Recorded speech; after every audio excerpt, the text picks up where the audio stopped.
Olá, bem-vindos! Hoje a gente vai explorar uma pesquisa simplesmente incrível que está construindo uma fábrica de sangue humana em laboratório. É um avanço que pode de verdade revolucionar o jeito que a gente trata algumas das doenças mais complicadas que existem.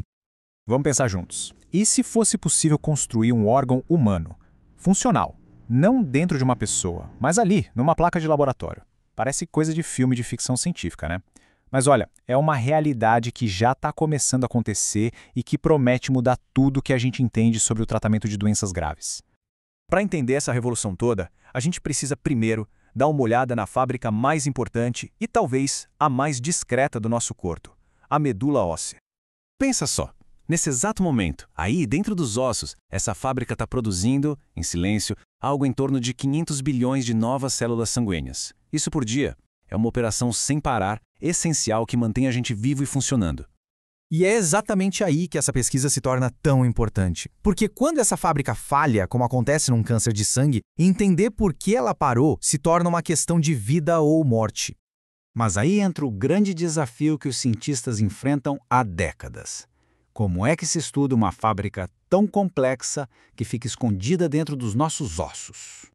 Por muito tempo, a pesquisa dependeu de modelos animais. Eles são úteis, claro, mas não são o espelho perfeito da biologia humana. Por outro lado, tentar cultivar células humanas numa placa de Petri simples é como tentar entender uma fábrica inteira olhando para um único tijolo. Falta todo o resto, a estrutura, a complexidade. Então, o ponto central era esse. Os métodos antigos não conseguiam recriar o ambiente completo. Sabe, a rede com os diferentes tipos de células, os sinais químicos, a estrutura tridimensional, tudo aquilo que faz a medula óssea funcionar. Era como tentar cultivar uma orquídea no deserto. As condições simplesmente não estavam certas. Mas, e se fosse possível construir o ambiente certo? Foi exatamente isso que os pesquisadores da Universidade da Basileia, lá na Suíça, conseguiram fazer. Eles criaram basicamente uma réplica funcional da nossa fábrica de sangue. Isso mesmo que a gente está vendo. Não é um modelo animal, nem uma camadinha de células. É um sistema tridimensional que imita a medula óssea humana de verdade, feito do zero, usando só células humanas. É um avanço gigantesco. E o segredo para esse sucesso todo está em recriar uma coisa chamada nicho endosteal. Pensa nele como se fosse a sala de controle da fábrica. É um microambiente específico ali, coladinho no osso, que dá todas as ordens para a produção de sangue.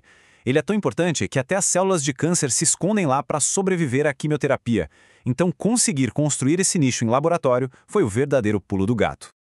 E essa citação do líder da pesquisa, o professor Ivan Martin, resume tudo perfeitamente. Os estudos em camundongos nos ensinaram muita coisa, sim, mas esse modelo é um salto enorme para mais perto de como o nosso próprio corpo funciona. Isso abre portas que antes estavam completamente fechadas. Tá, mas como é que eles fizeram isso? Como se constrói uma fábrica de sangue em miniatura? A receita é tão genial quanto a própria ideia. Vamos ver o passo a passo.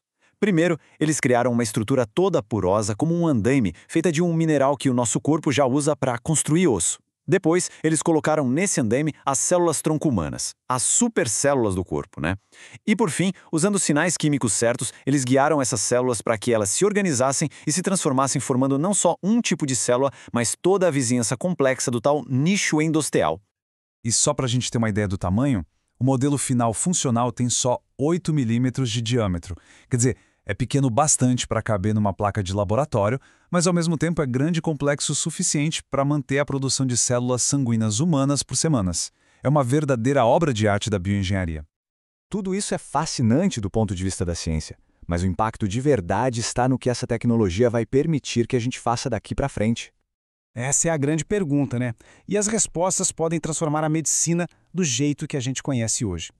Com esse modelo, os cientistas podem ver como os cânceres de sangue se desenvolvem num ambiente que é quase idêntico ao corpo humano. Podem testar a eficácia e a toxicidade de novos remédios com muito mais precisão, o que, de quebra, ainda significa que menos animais vão precisar ser usados em pesquisa. Mas talvez a promessa mais animadora seja da medicina personalizada. Imagina o cenário. Um paciente é diagnosticado com leucemia. Os cientistas pegam uma pequena amostra das células dessa pessoa e constroem uma versão em miniatura da medula óssea dela em laboratório. E então, em vez de submeter o paciente a várias rodadas de quimioterapia na base da tentativa e erro, os médicos podem testar vários tratamentos direto nesses avatares de medula óssea. É uma forma de descobrir, ali na hora, qual remédio funciona melhor contra aquele câncer específico, sem precisar testar no corpo da pessoa. Isso aqui ilustra perfeitamente o objetivo final: encontrar o tratamento perfeito para a pessoa, e não só um tratamento genérico para a doença. É uma abordagem que promete ser não só mais eficiente, mas muito, muito mais segura para os pacientes. Claro, a tecnologia ainda não está 100% lá. Os próprios pesquisadores admitem que o modelo atual ainda é um pouco grande para aquele tipo de teste em massa super rápido que se precisa para descobrir novos medicamentos. Mas esse é um primeiro passo fundamental, e eles já estão trabalhando para diminuir e otimizar a plataforma. Isso nos deixa com uma pergunta muito poderosa. A questão não é mais se, mas sim quando essas mini fábricas de órgãos vão se tornar uma ferramenta padrão na medicina. O que a gente viu aqui hoje é o começo de uma nova era. Uma era onde a capacidade de reconstruir a biologia humana fora do corpo vai nos dar um poder que a gente nunca teve para curá-la.